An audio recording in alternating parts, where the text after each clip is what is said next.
حضرت عبداللہ بن مسعود رضی اللہ تعالیٰ عنہ فرماتے ہیں کہ سب سے زیادہ دوربین اور آگے کی نظر رکھنے والے، انجام کو دیکھنے والے، عقل مندی سے تاڑنے والے 3 بندوں کے نام بڑے مشہور ہیں۔ ان میں ایک یہ عزیز مصر تھا، یہ حضرت یوسف کو دیکھتے ہی جان گیا کہ یہ عام بچہ نہیں ہے۔ دوسرا نام لیا گیا حضرت شعیب علیہ السلام کی بیٹیاں، کہ جب حضرت موسیٰ مصر سے بھاگ کے مدین پہنچے تھے اور شعیب علیہ السلام کی بیٹیاں پانی نکالنے کے لیے کھڑی ہوئی تھیں، حضرت موسیٰ علیہ السلام نے، لوگ پانی عورت کو نہیں پلانے دے رہے تھے، جیسے لوگ حیا نہیں کر رہے عورت کا، اپنے جانور پلا رہے ہیں، لڑکیاں کھڑی ہوئی ہیں پیچھے،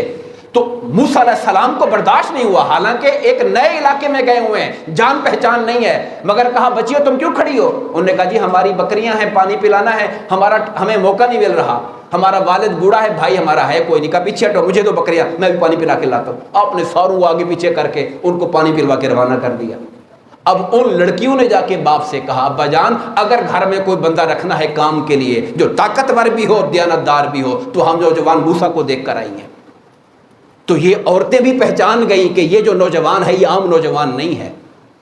اور حضرت صدیق اکبر رضی اللہ تعالیٰ کے بارے میں کہا جاتا ہے کہ انہوں نے صحابہ کرام میں سے حضرت عمر کا جو انتخاب کیا خلیفہ ہونے کے لیے، یہ بھی کمال انتخاب تھا ان کا جو انہوں نے کیا، اور دنیا ساری گواہی دیتی ہے کہ ان سے بہتر انتظام کرنے والا کوئی نہ تھا۔